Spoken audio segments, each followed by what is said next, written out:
Indulge me for a moment. Hey everybody. Thanks for coming to help me celebrate my 70th birthday party. So far, this is the oldest I've been.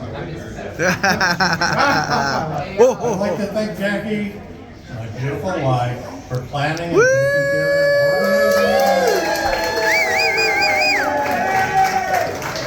the entertainment, the caterer, the venue, and many of the details.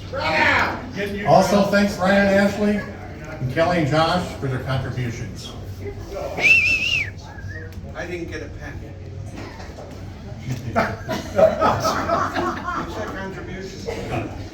And especially Ashley and Ryan for the lovely old guy photos of me.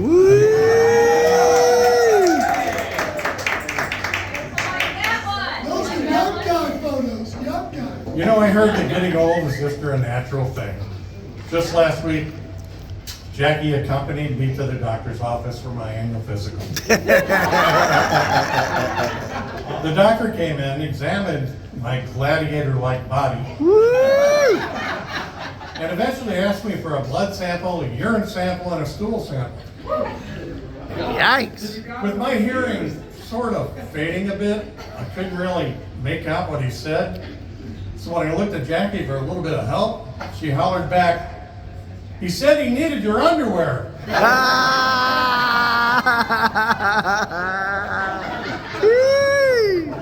That's funny. Let's bring your stuff. So 70 years old. Whoever thinks they're going to be 70 years old?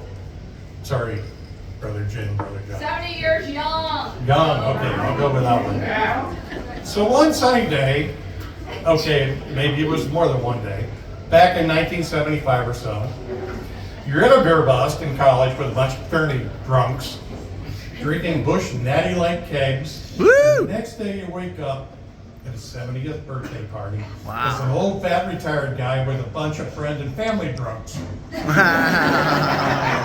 No offense, anybody. Hey, life grade.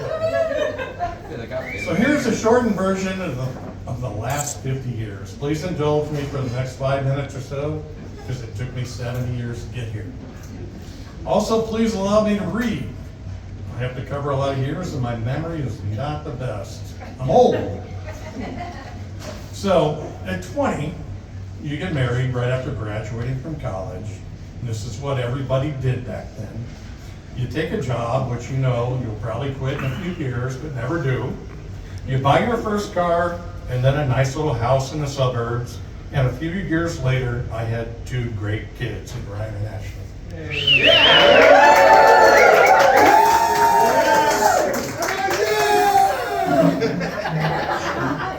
I was forced to start growing up and begin my first real job. I started to sell meat for a living. Seriously. I began to shave. And that's when it all started. You turn 30, for the next 10 years, you're going to daycare, parent-teacher meetings, traveling for work, going to basketball games, soccer games, excuse me, page 2. Coaching baseball games and playing golf with the kids. The driveway looked like Highway 70 with all the coming and going. Everything was moving along pretty smoothly, just a big hectic most of the time, as all young families are. A lot of pizza, mac and cheese, and fast food. The 30s were kind of a blur, time flew by. Still selling meat. Bacon began to get really popular.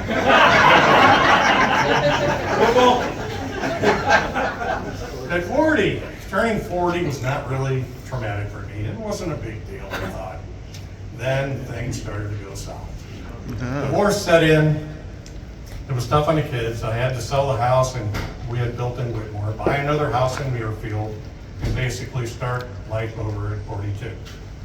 Then my company decided it needed to restructure. My option was to resign and move to the West Coast and manage that half of the country.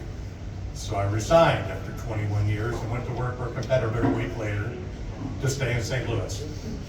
I lost my dad to cancer shortly after that, and the kids began graduating from high school and started leaving for college.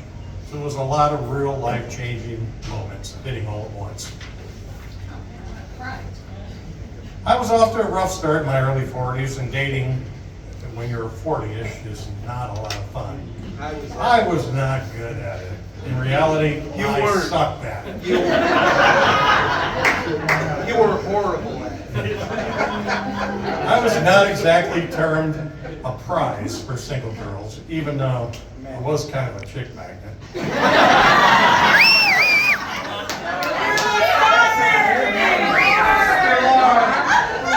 Obviously, you wrote this.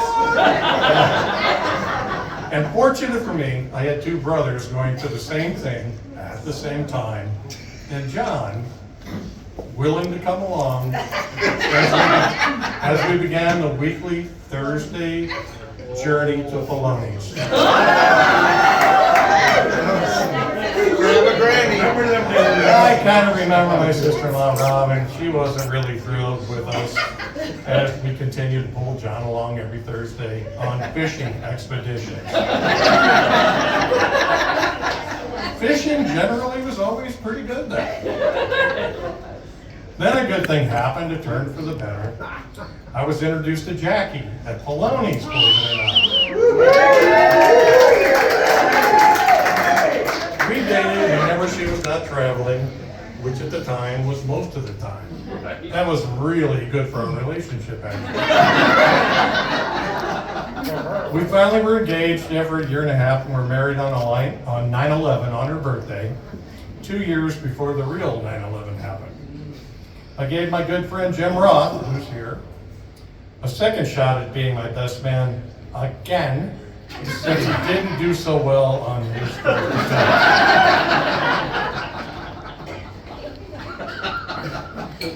Then we started traveling all over the place with Jackie's job, and we're fortunate to visit some really great parts of the world, which I never would have seen without her.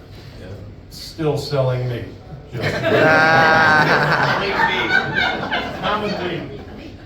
Turning 50 was not life-altering. It didn't really hit me very hard. The kids graduated from Mizzou, both in 4 years, which is unheard of these days. And they seemingly were all grown-ups all of a sudden. They got their first jobs and were off to building their own careers. The Rams won the Super Bowl and the Cardinals won the World Series. We moved back into Whitmore and continued to travel, still selling meat. Smithfield hams were a big idea, and Nathan's hot dogs were coming big. Joey Chestnut beat Kobayashi and ate 72 Nathan's hot dogs as long as that year. Still in the meat business, can't get out now. It's too late for that. Turning 60 was a bit of a wake-up call. We celebrated my 60th in Maui with 6 other couples and had a blast. Even had my name in 10-foot tall lights on top of the hotel for my birthday, thanks to Jackie and her hotel contact. Although they spelled it wrong. What is L-O-E-Y?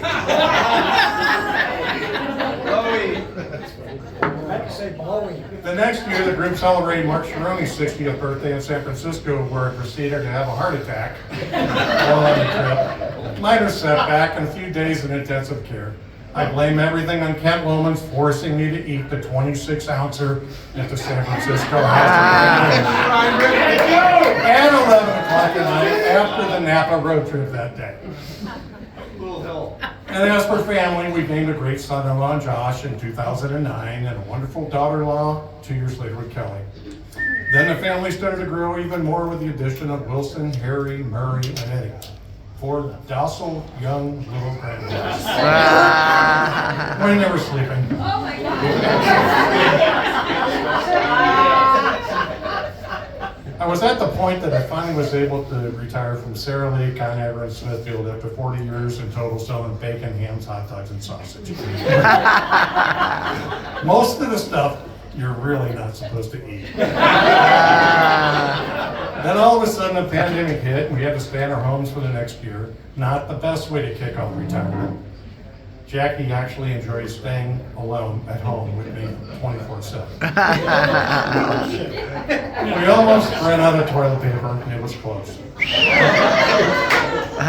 We lost our mom shortly after COVID. We all miss her. She was 96 and lived a good long life. Mom was a very strong woman, raised 4 boys and attended 9 weddings. Don't do the math.